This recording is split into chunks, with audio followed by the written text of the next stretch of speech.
In colloidal state, we will learn about its electrical properties.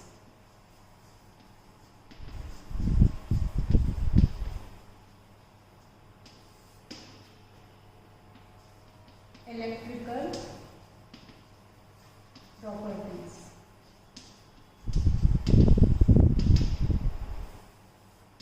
Colloidal particles always carry a single charge, either positive or negative.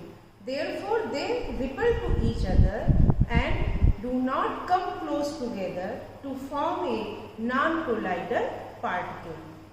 And this property of colloids is responsible for its stability. So, colloidal particles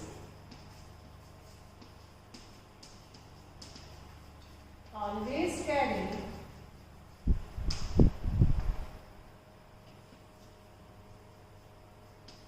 a single charge. It may be positive or negative, and hence repel each other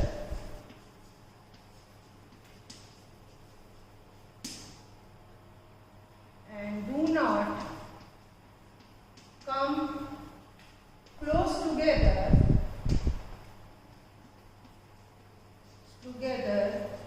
to form non-colloidal particle. And this property is responsible for its stability. This property is responsible for its stability. When dispersed phase carries the same charge, so they will repel each other and do not come too close together to form a non-colloidal particle, which either float on the surface or it may be settle on the bottom. So it cannot come too close to each other, and this property is responsible for its stability. So on the basis of the charge, colloidal may be of two types: positive colloids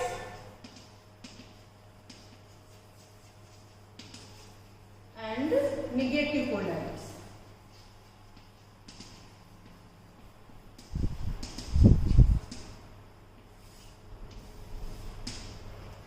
For example, metal hydroxide,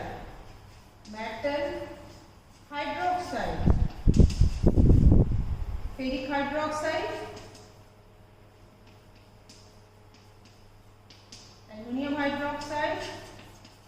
These are some examples of metal hydroxide, which are positive colloids. Negative colloids, metal. Example, conius metal, copper, silver and gold. They form negative colloids. Another example, basic diester,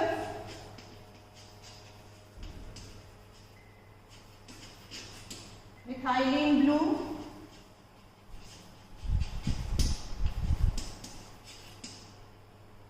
also positive colloid, and negative acidic diester. For example, Congo red dye. These are some examples of positive and negative colloids.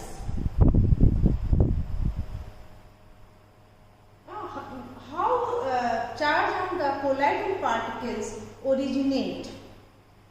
There are some methods by which we can originate the charge on the colloidal particles. So first, origin of charged particles charge on colloidal particles.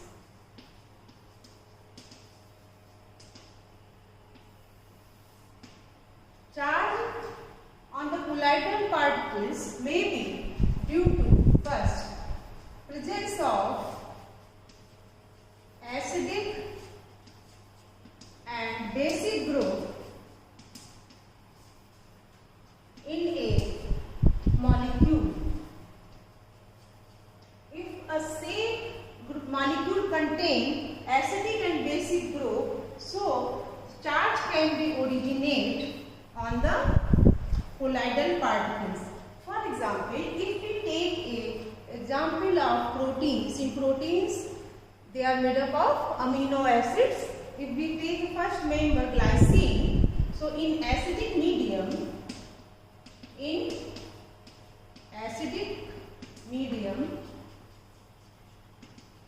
that is pH is less than 7,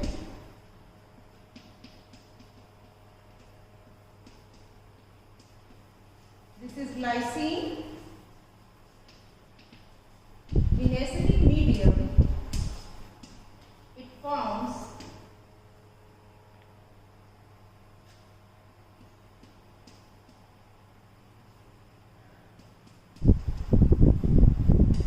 positive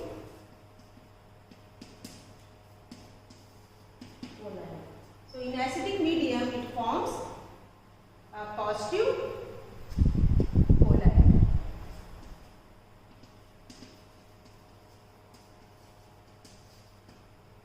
In basic medium,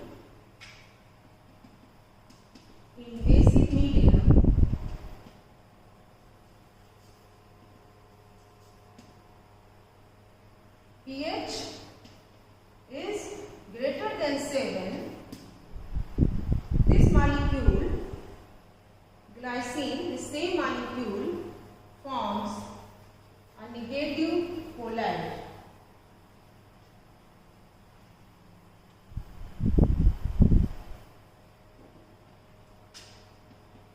NH2, CH2, COH. If we take a basic medium,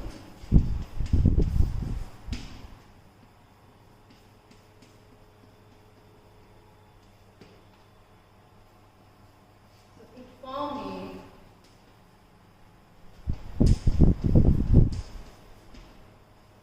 a negative polarity.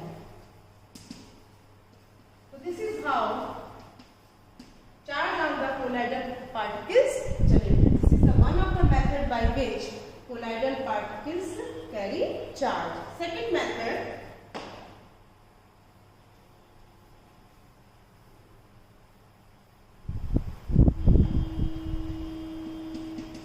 by the dissociation of molecules. By the dissociation of molecules. For example, if we take a soap molecule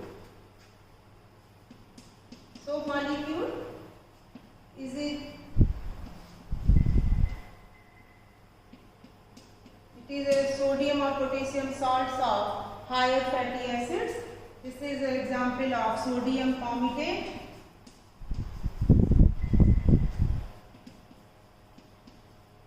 It dissociates into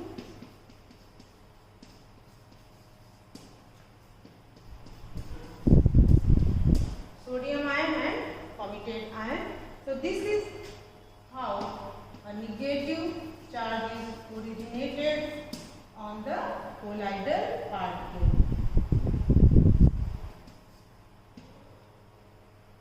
This is the one of the method by which colloidal particles carry a charge. Next, third method, by preferential adsorption of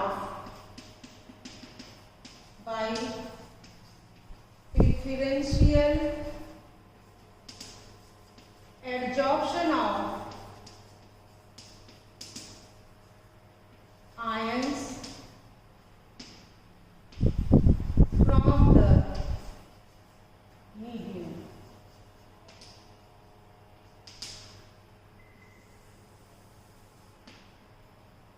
For example, if we take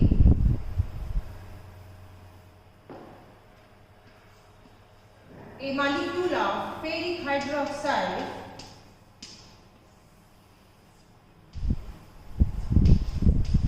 so it will absorb ferric ion, which is a common ion from the medium.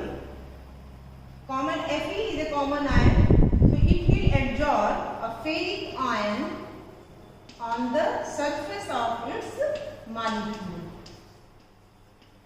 So, final charge on the colloidal particle is positive. Hence, a positive